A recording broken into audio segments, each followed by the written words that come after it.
आप देख सकते हैं दिल्ली के जंतर मंतर पर आपको बता दें लगातार धरनों का सिलसिला जैसे कि ऐसे ही चलता रहता है। आपको बता दें लेकिन सरकार इनकी मांगों को नहीं मानती है तो ये और भी विशाल प्रदर्शन करेंगे। आइए चलते क्या कुछ पूरे प्रदर्शन में हो रहा है उसके बारे में आपको जानकारी देते हैं।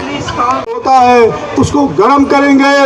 इसी आश्वासन के साथ मैं नेतृत्व को धन्यवाद करता हूं और आश्वासन देता हूं कि आप विपरीत परिस्थिति में जम्मू कश्मीर से हिमाचल प्रदेश के कोने कोने से और उत्तराखंड के कोने से आए और आते हुए जो है ना वो काफ़ी दिक्कतों का सामना करना पड़ा, फिर भी आप लोग यहाँ पे पहुँचे और आपने इस आवाज़ को बुलंद किया। मैं एप्पल फेडरेशन की तरफ से आप सभी का धन्यवाद करता हूँ। जय एकता, जय संघर्ष। एप्पल फेडरेशन ऑफ इंडिया जिंदाबाद। एप्पल फेडरेशन ऑफ इंडिया जिंदाबाद। जमीन है हम आपकी, जमीन है हम आपकी, सब उत्पादक संघ जिंदाबाद। जमीन है हम आपकी। धन्यवाद। कश्मीरी आवाम जिंदाबाद, जिंदाबाद, जिंदाबाद। एप्पल फार्मर्स फेडरेशन जिंदाबाद, जिंदाबाद, जिंदाबाद। एप्पल फार्मर्स फेडरेशन जिंदाबाद, जिंदाबाद, जिंदाबाद। किसान यूनिटी जिंदाबाद, जिंदाबाद, जिंदाबाद। किसान इत्तेहाद जिंदाबाद, जिंदाबाद, जिंदाबाद। जम्मू कश्मीर किसान तहरीक जिंदाबाद, जिंदाबाद, जिंदाबाद। ऑल इंडिया किसान सभा जिंदाबाद, जिंदाबाद, जिंदाबाद। CPIM जिंदाबाद, जिंदाबाद, जिंदाबाद। आप कुछ जैसे कि हम देख पा रहे हैं यहाँ पे प्रदर्शन हो रहा है। हिमाचल प्रदेश से लोग आए हैं, जम्मू कश्मीर से आए हैं और सेब के उत्पादन को लेकर यहाँ पे जैसे कि प्रदर्शन किया जा रहा है। क्या कुछ है, पूरा मामला बताइए क्या है। मैं Son Singh Thakur, convener apple federation of India और अध्यक्ष सेब उत्पादक संघ हिमाचल प्रदेश। जो आज यहाँ पे धरना दिया गया वो केंद्र की सरकार को आगाह करने के लिए, आज से पहले सेब की जो खेती थी उसको ये माना जाता है पूरे देश के अंदर कि ये बड़ी खुशनुमा खेती है और इसका जो आर्थिकी है बहुत अच्छी है, परंतु ये हकीकत अब नहीं रही है। पिछले 10 सालों से जो इस सेब की खेती है इसमें लगातार जो है लागत बढ़ी है और उस लागत के बढ़ते हुए ये घाटे का सौदा हो रहा है। जैसे कि पूरे देश के अंदर में कृषि जो है ना वो घाटे का हो रहा है, सेब भी से अछूता नहीं रहा है। जो इसमें फर्टिलाइज़र इस्तेमाल होता है और जो इसके अंदर में इंसेक्टिसाइड पेस्टिसाइड पैदा होता है और भी ओले से बचने के लिए हेल स्टॉर्म वगैरह, जो इसके लिए जो क्या नाम किसानों की खेती को बेहतर करने के लिए जो अनुदान दिया जाता था वो 1990 के बाद में आस्ते आस्ते अब जो है ज़ीरो कर दिया गया है और जिससे कि लागत जो है ना बहुत ज़्यादा बढ़ी है। और साथ साथ में किसान जो सेब उगा रहा है उसकी प्रोत्साहन न करके, चाहे वो जम्मू कश्मीर के अंदर और चाहे हिमाचल प्रदेश के अंदर, किसानों को खेती से जो है ना बेदखली की जा रही है। और आज कश्मीर की जो खूबसूरत धरती है वहाँ से किसानों को उजाड़ा जा रहा है और हिमाचल प्रदेश के अंदर में ये अदानी जो है ना वो सेब की खेती के अंदर में एंटर किया है, जो कि प्रोक्योरमेंट करता है और वो 50 रुपये राउंड अबाउट सेब को खरीदता है। और आज आप देखते हैं किसी भी स्टोर के अंदर सीज़न के दौरान में भी 250 रुपये से 300 रुपये अदानी का सेब नहीं बिकता है। आप इसके बीच का जो मार्जिन है वो किसान को 50 रुपये मिलता है और कंज्यूमर को जो है ना आपका 250 से 300 रुपये मिलता है। ये जो है मतलब बीच की जो लूट है वो मतलब कॉर्पोरेट प्लस के हक में है और किसान की खेती है। इसी के साथ साथ में कि भी आपका जो 40 देशों से इंपोर्ट किया जा रहा है सेब, बहुत सारे ऑस्ट्रेलिया के साथ अभी जो है ना कई देशों के साथ में वो ट्रीटी की जा रही है। जो सीए स्टोर्स में किसानों का जो व्यापारियों का सेब है उसमें धक्का पहुंचता है और रेट जो है रेगुलेट नहीं होता है। जब हमारा सीज़न चल रहा होता है जम्मू कश्मीर और हिमाचल प्रदेश का, तब भी जो है क्या नाम इंपोर्ट को बंद नहीं किया जाता। हम मांग करते हैं कि अगर इस खेती को बचाना है, इसकी खेती को मतलब लाभकारी करना है तो इम्पोर्ट ड्यूटी जो है 100% की जाए। और हम ये मानते हैं कि सेब का लाभकारी मूल्य घोषित होना चाहिए, जो कि पहले सभी करते थे। हिमाचल प्रदेश के अंदर में हम आपको गौर करना चाहते हैं, हिमाचल प्रदेश के अंदर में जब भी इस देश के हुक्मरान मोदी जी आए हैं सेब की बहुत बात करते थे। हमें भी उम्मीद थी कि सेब के बारे में करेंगे और सारा जो ना इसके बारे में इकोनॉमी है उसको बताते थे कि विदेश से सेब नहीं आने देंगे और जो आपकी जो इसके उपकरण है उसको जो है ना सस्ता करेंगे और बड़े बड़े कॉरपोरेटों को को सब्सिडी दी जा रही है सीए बनाने के लिए, और क्या नाम आपका और किसानों से जो है ना सब्सिडी को हटा दिया गया है। ये दिक्कत है, ये नीतिगत जो है ना केंद्र सरकार भी जो मतलब एक नीतियाँ हैं वो इसके लिए हम यहाँ पे आए हैं। और जो MIS के तहत में जो हमारा फ्रूट होता है वो लिया जाता है, उसमें 150 करोड़ रुपया अलग अलग इसके लिए जो है ना वो उत्पाद के लिए किया जाता था। अब जो है क्या नाम जो देश में बजट पेश किया गया है उसमें मात्र सिर्फ नाम रखा गया, 1 लाख रुपया रखा गया। इससे जो है ना जो MIS के अंदर में सेब खरीदा जाता था जिसमें 50% केंद्र और 50% जो है ना आपका राज्यों को इन्वेस्ट करता था, और वो जो है ना अब होने वाला है। इसी चीज़ को आगाह करने के लिए हम जो है तीनों किसानों की एक करते पहली मर्तबा यहाँ पे आए हैं, ये कोशिश की है। और ये लड़ाई अगर ये हुक्मरान इस बात को मानते हैं तो हम उस बात का स्वागत करेंगे, अगर नहीं मानते तो ये स्वाभाविक रूप से ये लड़ाई तेज़ होगी। और जो ये आंशिक रूप पे यहाँ पे किसान आए हैं वो चाहे दिल्ली के अंदर है चाहे वो प्रदेश के अंदर है, हम सरकार को आगाह करना चाहते हैं कि हमारी जो है ना आर्थिकी को बचाए और इस खेती को आगे ले जाए। अगर आपकी मांगें पूरी नहीं होगी तो क्या कीजिएगा? अगला रणनीति क्या बनाएगी? अगला रणनीति हम उम्मीद रखते हैं कि सरकार हमारी बात को हम नहीं सर, बीजेपी सरकार तो लगातार दावे करती है कश्मीर को ये दिया हूँ, कश्मीर और किसान दो चीज़ को लेकर के तो वो लगातार हाईलाइट होते रहते हैं, तो क्या वो सारे फेक रहते हैं? जो ऐसा है जो कश्मीर के अंदर हम लोग भी गए, हमने एप्पल फेडरेशन जब बनाया कश्मीर के अंदर बनाया, ये धरती के अंदर हकीकत ये ज़रूर किया है कि जनता की एकता को जो वहाँ पे थी जम्मू एंड कश्मीर के अंदर उसको बांटा है। और अब जो है वहाँ पर जो खूबसूरत धरती है जहाँ पे बाग होते हैं, टूरिज़्म अच्छे से होता है, उसको जो है ना बड़े बड़े इसके लिए जो है ना उनको एकता तोड़ करके जनता की एकता तोड़ के हकीकत नीचे है। आपने जो जम्मू कश्मीर के सेबों का जब ट्रांसपोर्टेशन हो रहा था 15 दिनों तक जो है ना आपका ट्रकों को रोका गया है ना, और उसको सिक्योरिटी के नाम पे अलग अलग नाम पे उसके बारे में बिल्कुल भी संदिग्धता नहीं है सरकार। और आपका जम्मू कश्मीर का जो किसान है वहाँ पे जो किराया है, सेंट्रल गवर्नमेंट ये दावा कर रही है किसान है मन मापिक, यानी कि जो किराया मैंने कि 20 किलोमीटर का जो है ना क्या 2000 किलोमीटर का होता है वो 20 किलोमीटर के अंदर में देता है। और गाड़ियों को हर कभी जो है ना चेकअप किया जाता है, और उसके नाम पर सिक्योरिटी के नाम पर कश्मीर के लोगों के साथ बहुत बड़ा। और हम हिमाचल प्रदेश की जो हमने तब भी इस बात को उठाया था, अगर कश्मीर की जनता के साथ में इस तरह का दुर्व्यवहार आने वाले समय में होगा तो हिमाचल प्रदेश का किसान भी आवाज़ बुलंद करेगा और उसकी लड़ाई में जो है ना वो मतलब फिजिकल रूम में भी जो है ना वो नीचे कूदेगा। जो कश्मीर का दावा है सरकार का वो बिल्कुल धरती पर उसका उल्टा है। अपना परिचय दे दीजिए पुनः। मैं Sohan Singh Thakur, convener apple federation of India, ये 3 राज्यों का जो फेडरेशन बना है उसका कन्वीनर हूँ, और हिमाचल प्रदेश सेब उत्पादक संघ का अध्यक्ष हूँ। मेरा नाम है अब्दुल रशीद, मैं Jammu Kashmir Apple farmers federation की ओर से यहाँ दिल्ली के इस एहतजाजी धरने में जंतर मंतर पे आया हूँ। क्या कुछ कहेंगे एप्पल के उत्पादन को लेकर? क्या कुछ परेशानियां आ रही हैं? क्या कुछ परेशानियां सामने आ रही हैं? क्या कुछ कहना चाहते हैं सरकार से? जम्मू कश्मीर जो कि मुल्क के 80% सेब उत्पादन करता है, उस सेबों के प्रति सरकार की जो माइनस पॉलिसीज़ है, जो नरम रवैया है, उस वजह से एप्पल फार्मर्स का बहुत बड़ा नुकसान हुआ है। पिछले साल इस सरकार ने अडानी के सेबों को हिमाचल से रास्ता दिया है दिल्ली जाने तक, और कश्मीरी ट्रकों को लखनपुर में रोक रखा है 14 दिन तक, जिससे 200 करोड़ के आसपास कश्मीरी एप्पल फार्मर्स को बहुत बड़ा नुकसान हुआ है। आज हम दिल्ली धरने में आए हैं। MSP लागू किया जाना चाहिए सेबों पर, और यूनिवर्सल कार्टन होना चाहिए, और जो विदेशों से सेब आते हैं उन पर 100% टैक्स लगना चाहिए।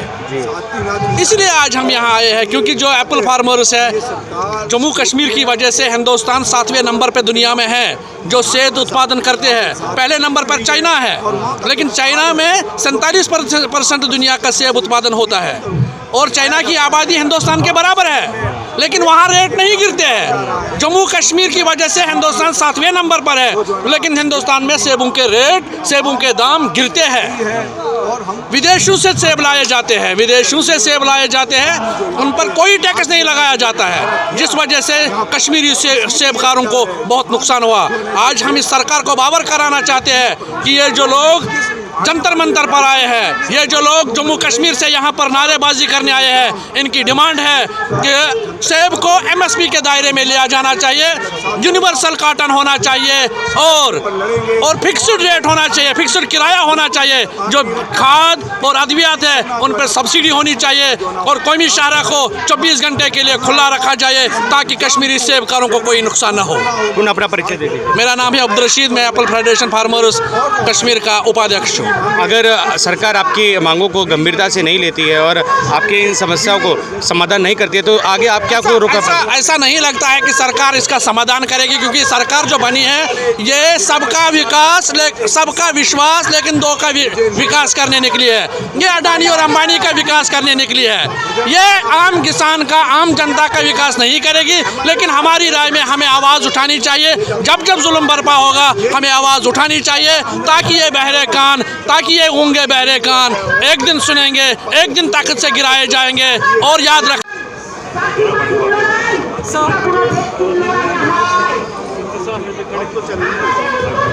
सब आपने ऐसे ऐसे सर नमस्कार सर, अपना परिचय दे दीजिए। मैं राकेश सिंघा हिमाचल प्रदेश से आया हूँ और सेब उत्पादक हूँ। सर, हमने देखा कि पोस्टर और बैनर के माध्यम से सेब उत्पादन जो करते हैं हमारे किसान भाई, खासकर जम्मू और हिमाचल में, उनको खासी दिक्कतों का सामना करना पड़ रहा है। उनके ऊपर भारी टैक्स लगाया जा रहा है। तो क्या कुछ सरकार से मांग है और क्या कुछ कहना चाहते हैं? देखिए, आपने ठीक पाया, सिर्फ टैक्स का प्रश्न नहीं है, पूरी सेब की खेती आज घाटे का सौदा बन गया। और आप जानते हैं पूरी कृषि संकट के दौर से गुजर रही है और देश का किसान आत्महत्या कर रहा है। अभी दौर सेब उत्पादक का नहीं आया कि आत्महत्या करेगा, लेकिन हम देश के किसान को वायदा देना चाहते हैं, जितना मर्जी संकट से होगा हमारे खेती, आत्महत्या नहीं करने वाले, लड़ेंगे और लड़के नीति को परिवर्तित करेंगे। क्या है हमारी मांग? आप जब रेडी पर जाते हैं और सेब खरीदते हैं तो आप कहते हैं 1 किलो पैक कर दो। हम पैदा करने वाले हैं, हम वज़न के आधार से नहीं हमारे से ख़रीदा जाता है, वो डब्बे के आधार पर ख़रीदा जाता है। और जो आड़ती खरीदता है हमारे पर दबाव डालता है, प्रेशर डालता है, हमें ठगता है, कहता है डब्बा और भारी करो और भारी करो। जो 20 किलो का डब्बा है 40 किलो हमारे से ले जाता है, लेकिन दाम सिर्फ 20 किलो का देता है।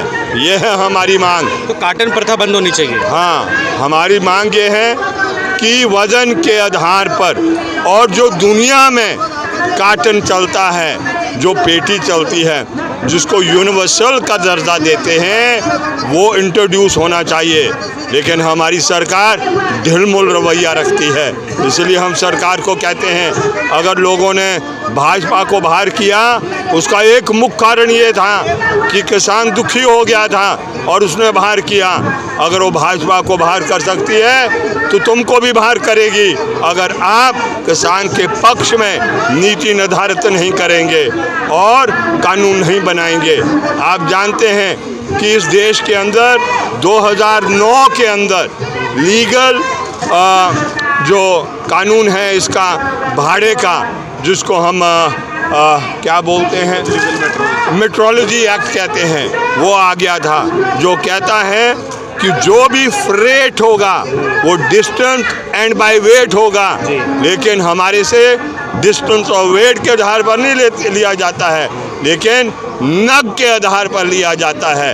ये भी हमारी मांग है। और यही मांग नहीं है, मोदी साहब हमारे राज्य में आते हैं और जितनी दफ़ा आते हैं वायदा कर जाते हैं कि ये जो बाहर से आने वाला सेब है उसका हम कर बढ़ा देंगे और महंगा हो जाएगा।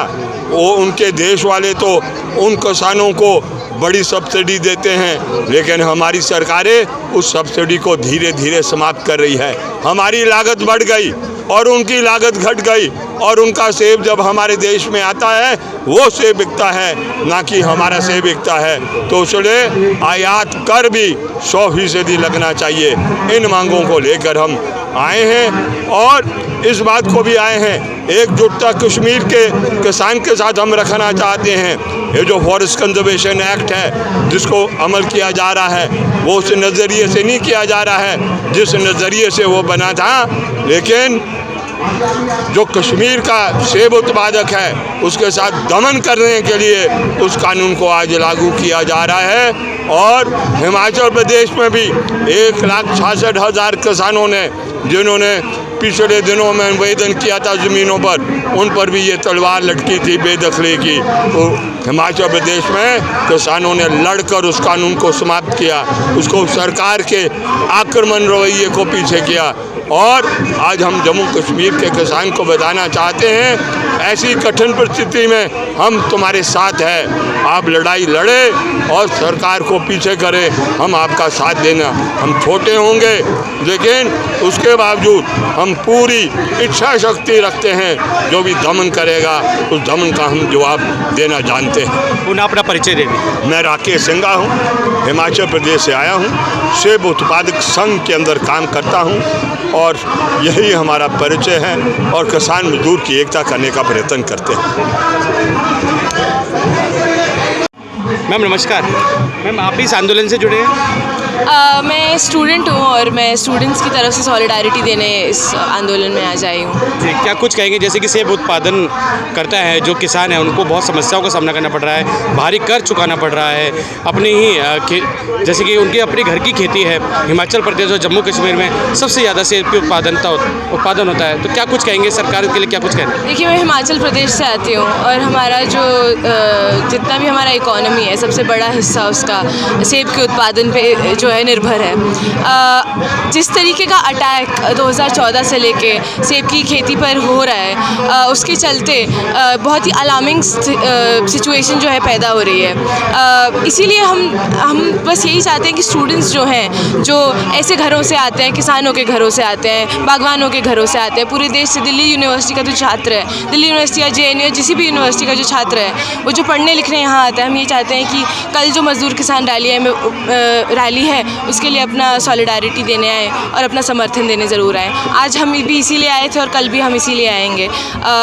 SFI जो है, स्टूडेंट्स फेडरेशन ऑफ इंडिया जो है, वो पूरा समर्थन जो है, पूरा सॉलिडारिटी अपना इस मजदूर किसान आंदोलन के साथ में देता है और हम इसीलिए आज यहाँ पर आए हैं। तो जब तक ये धरना प्रदर्शन चलेगा आप साथ ही रहेंगे आप लोग? जी बिल्कुल। हम हमेशा यही कहते हैं कि मजदूर, किसान, शिक्षक, छात्र एकता जो है इसी की वजह से जो है बदलाव, अगर किसी भी तरीके का बदलाव आना है हमारे सोसाइटी में, हमारे समाज में, तो इन चारों वर्गों को इकट्ठे मिलकर आना होगा और तभी किसी भी तरीके का बदलाव जो है आएगा। क्योंकि आज जो इस दिल्ली में या किसी भी यूनिवर्सिटी में, किसी भी कॉलेज में, किसी भी स्कूल में जो छात्र पढ़ रहे हैं वो भी कहीं से आते हैं, वो भी किसी न किसी किसान के घर से आते हैं, किसी मजदूर के घर से आते हैं। हम सबको एकजुट होकर तभी किसी तरीके का बदलाव जो है हमारे समाज में आ पाएगा। धन्यवाद मैम। अपना परिचय भी दे दीजिए। मैं शरण्या हूँ, मैं दिल्ली यूनिवर्सिटी की छात्रा हूँ और मैं हंसराज की SFI इकाई की सेक्रेटरी हूँ। मैम कितने आपके जैसे कि कितने सदस्यों की टीम आपके यहाँ आपके साथ आई है? जैसे कि आप बता रहे हैं छात्र सभी यहाँ पे एकत्रित हुए हैं, कितने सदस्य और कितने छात्र यहाँ पे एकत्रित हुए? SFI दिल्ली स्टेट जो है, हमारी कोशिश ये रही कि हम ज़्यादा से ज़्यादा तादाद में जो छात्रों को लेकर आएँ। पूरे दिल्ली के छात्र जो हैं, जितने भी यूनिवर्सिटीज़ दिल्ली में, Ambedkar university, JNU, Delhi university, हमारी यही कोशिश है कि वहाँ से जितना हो सके उतने छात्र हम अपने साथ कल लेकर आएँ। जी। भारत में और भी ज्वलनशील ऐसे मुद्दे हैं जिन पर छात्रों को साथ में खड़े होने की ज़रूरत है, क्या उन ज्वलनशील मुद्दों पर भी आप लोग खड़े होते हैं? जी बिल्कुल। अगर आप देखेंगे तो अभी बीते वक्त में IPCW में जो हुआ है, जिस तरीके का हरासमेंट औरतों के साथ हुआ है, इसके खिलाफ भी हम लगातार आवाज़ उठा रहे हैं। और जिस तरीके का रवैया जो है IP एडमिन का है, हम उसके खिलाफ भी आवाज़ उठा रहे हैं। कल भी हम लोगों ने प्रदर्शन किया था और जब जब ज़रूरत पड़े कि हम तब तक प्रदर्शन करेंगे, तब तक प्रदर्शन प्रदर्शन करेंगे जब तक हर एक महिला, कैंपस में आने वाली हर एक महिला सुरक्षित फील नहीं करती। जी धन्यवाद मैम। आप पुनः अपना परिचय दे दीजिए। शरण्या, मैं हंसराज कॉलेज से हूँ, दिल्ली यूनिवर्सिटी। जी दायरा ये है कि हमारा जो सही बताया हमारे सहयोगी ने कि हमारा जो विकास है वो 5 ट्रिलियन में अभी जाने के लिए तैयार है और पूरे देश में एक अलग ही हवा बही हुई है। इसके विषय में क्या कहेंगे? ये काफ़ी हास्यास्पद है क्योंकि जिस एरिया से मैं आती हूँ वहाँ पे विकास के नाम पे प्रॉपर सड़कें तक नहीं है। अभी अगर जो एप्पल ग्रोअर्स है जहाँ पे एप्पल ग्रो किया जाता है वहाँ से एक सड़क तक एप्पल पहुँचाने के लिए किसान को 100 से 150 रुपये तक का कैरेज देना पड़ता है। उसके बाद से वो एक सड़क तक एप्पल पहुँचा पाता है, फिर उसको शहर तक मार्केट में लाने तक उसका और कैरेज और भाड़ा बहुत ज़्यादा पड़ जाता है। तो वो उसकी एक बॉक्स को प्रोड्यूस करने में उसका अगर 2000 का खर्चा आता है तो उसको वापस कट कटा के सिर्फ 200 बचता है। और उसमें भी मानसून के टाइम पे इतने डिज़ास्टर्स होते हैं, कहीं कभी फसल डिस्ट्रॉय हो जाती है। और मेजर इशू तो कनेक्टिविटी का है। सरकार कहती है कि हमने बहुत विकास किया है, लेकिन आप हिमाचल में आके देखिए कि लोग सड़कों से बाधित हैं, उनके पास प्रॉपर सड़कें नहीं हैं, वो कच्ची पक्की सड़कों से चल के वहाँ पे आते हैं, तो कैसे इकॉनमी बढ़ेगी? तो मेन यदि मसला पूछा जाए आपसे, हाँ, मेन मसला क्या MSP का ही है या और मेन पहले तो ग्रास रूट लेवल पे आकर देखने की ज़रूरत है कि आप देखिए ग्रास रूट लेवल पे MSP तक तो बाद में पहुंचता है इंसान। पहले आप उनको वो सुविधाएं तो प्रदान कीजिए, जैसे मैं कह रही हूँ कनेक्टिविटी तो दीजिए। एक किसान मर जाता है कि मेरे लिए एक सड़क बनाइए या इस सड़क को पक्का कीजिए, लेकिन उस पर कोई ध्यान नहीं दिया जाता। वो बड़ी बड़ी अनाउंसमेंट्स की जाती है कि हमने ये किया वो किया, लेकिन जब आप वहाँ पहुँचते हो तो वहाँ आप एक किसान को शहर से लेकर रियल वर्ल्ड में आने के लिए पैदल चल के आना पड़ता है। तो वो पैदल चलते चलते 4-5 घंटे तो उसको पैदल चलते चलते ही लग जाते हैं, या फिर एनिमल्स पे डिपेंडेंट रहना पड़ता है। तो सबसे पहले तो कनेक्टिविटी पे काम करना चाहिए ताकि किसान वहाँ पे रॉ मटेरियल पहुँचा सके और जो उसने प्रोड्यूस किया है उसको भी वो मार्केट तक पहुँचा सके, तब जाके MSP पे बात हो। मैम, ये मौजूदा सरकार जो है इनका मेन जो मुख्य बातें हैं वो सड़क के ऊपर ही है, क्योंकि ये तभी तो ये काफ़ी हास्यास्पद है। सड़कों को लेकर बहुत कुछ डिस्कशन होता है, बहुत सारी ऐसी बातें होती है और ये कहा जाता है कि कनेक्टिविटी को जो BJP गवर्नमेंट ने ये बहुत ज़्यादा मजबूत किया है। मैं उन सबको कहना चाहूँगी एक बार आप हिमाचल आके देखिए। हिमाचल में अपर एरियाज़ में बिल्कुल जनजातीय एरियाज़ में बिल्कुल एक्सटीरियर एरियाज़ में जाके देखिए। वहाँ पे अगर आप एक दिन में पहुँच पाए बिना थके बिना रोए तो मैं उन लोगों की बात मान जाऊँगी। मैं भी जहाँ पे मेरा गांव है वहाँ तक पहुँचने के लिए मुझे 2 किलोमीटर चल के जाना पड़ता है क्योंकि वहाँ तक सड़क ही नहीं पहुँच पा रही है। इवन अगर हम खुद भी कोशिश करते हैं कि वो सड़क बना दें तो हम लोगों को कोऑपरेट नहीं किया जाता। हम लोग सब अपने फंड से वो सड़क बनाते हैं और वो भी नेचुरल कैलेमिटीज़ उस सड़क को तोड़ देती है। आप सरकार को 10 बार उनके पास जाओ लेकिन वो सुनते नहीं हैं। ऊपर से अगर मिनिस्ट्री कुछ कर भी देती है तो नीचे ब्यूरोक्रेट्स काम नहीं करते। मैं पर्सनली इन सब इश्यूज से जूझ रही हूँ वहाँ पे जाकर। तो ट्रांसपोर्टेशन की बात हो गई हमारी, बाकी जो दूसरी जो बड़ी मांग है वो आपकी वो क्या है, वो जरा बताएं। बड़ी मांग तो यही है कि एप्पल में जितना इनपुट कॉस्ट है, इनपुट कॉस्ट 200% है और आउटपुट 20% है। तो वो इनपुट कॉस्ट जैसे यूनिवर्सल कार्टन जो हमारा इशू है वो अलाउ कर देना चाहिए। और साथ में जो पेस्टिसाइड्स हैं और जो भी इनपुट लगता है, प्रोडक्ट्स लगते हैं, उनको सस्ता कर देना चाहिए। या तो उन पे सब्सिडी दीजिए, वरना अभी की स्प्रेस, पेस्टिसाइड्स, जो भी वहाँ पे खादें वगैरह लगती है वो इतनी ज़्यादा महंगी है कि कोई आम किसान उसको अफोर्ड नहीं कर पाता। तो ये तो आज आपका एक ही दिन का ये प्रदर्शन रहा, क्या इसके बाद भी कुछ प्रदर्शन करने का मिजाज है आपका? मुझे लगता है बार बार प्रदर्शन करना पड़ेगा क्योंकि किसी को सुनाई नहीं देगा। जैसे वो भगत सिंह ने कहा था, जिन लोगों को ज़ोर से सुनाई देता उनको धमाके की ज़रूरत होती है। तो इनको जब तक वो धमाका नहीं होगा, मेरा मतलब किसी ऐसे धमाके से नहीं है, लेकिन जब तक आप बार बार ऐसा उनको नहीं एहसास दिलाओगे तो उनको नहीं पता चलेगा। क्योंकि उनके हिसाब से विकास मॉडल बहुत अच्छा है, सब कुछ बहुत हैप्पी गो लकी, सब कुछ बहुत मैरी है। राइट। अच्छा, आपको क्या लग रहा है जिस तरीके से आपने बोला कि सरकार दूसरे मुद्दों में ही जो है लोगों को फंसा रही है, जिस सरकार को आप लोगों की बात करनी चाहिए थी वो बात नहीं कर रही है, विपक्ष आप लोगों की आवाज़ उठाता है। हमने देखा राहुल गांधी लगातार अपनी यात्रा में किसानों की बात कर रहे थे, लेकिन अब उनको म्यूट कर दिया गया और आपने पूरा देखा किस तरीके से प्रकरण राहुल गांधी के खिलाफ। तो क्या लग रहा है, मुद्दों से हटाया जा रहा है और इस तरीके से विपक्ष की आवाज़ को ही बंद किया जा रहा है? बिल्कुल बिल्कुल, ये ताकि आम जनता का ध्यान हट जाए, रियल मुद्दों से आम जनता का ध्यान हट जाए और वो यही सब देखती रहे कि ऑपोजिशन कौन किसके ऊपर क्या एलिगेशन लगा रहा है, कौन किसको क्या कर रहा है। ये इसी काम में आम जनता का टाइम वेस्ट कर रहे हैं। ऐसे कैसे डेवलपमेंट हो पाएगी? हम लोग डेवलपिंग कंट्री भी ढंग से नहीं बन पा रहे हैं, तो डेवलप्ड नेशन जो ये कह रहे हैं समृद्ध नेशन का ख्वाब देख रहे हैं वो नहीं हो पाएगा, क्योंकि रियल जनता के पास में ऐसा कुछ है नहीं है। आपके प्रदर्शन में हमने हरन मुल्ला जी को भी देखा है और भी जो वरिष्ठ इसके CTU के लोग हैं वो भी आपके साथ में शामिल हैं। तो क्या इन लोगों का क्या प्रपोजल है, क्या कुछ सोचते हैं ये लोग ह्यूमन नीड को समझते हैं कि जो इंसान जिस चीज़ से परेशान है, किसान जिस चीज़ से परेशान है या आम इंसान जिस चीज़ से परेशान है, ये उस मुद्दे को समझ के उस बात को आगे रखने का जज्बा रखते हैं। इनके बारे में मैं इतना ही कह सकती हूँ। हम अपना परिचय भी दे देंगे। मेरा नाम सुचेता शर्मा है और मैं हिमाचल प्रदेश से हूँ, शिमला से हूँ। देश के सभी सदस्य यहाँ पे उपस्थित हुए और उन्होंने अपनी मांगों को लेकर यहाँ पे धरना प्रदर्शन किया। साथ ही उन्होंने हमसे बात करते हुए बताया कि अगर सरकार उनकी मांगों को नहीं मानती है तो इससे भी बड़ा विशाल प्रदर्शन किया जाएगा सकते हैं। हम सबका मन सबकी आवाज़ से संदीप चौहान की रिपोर्ट।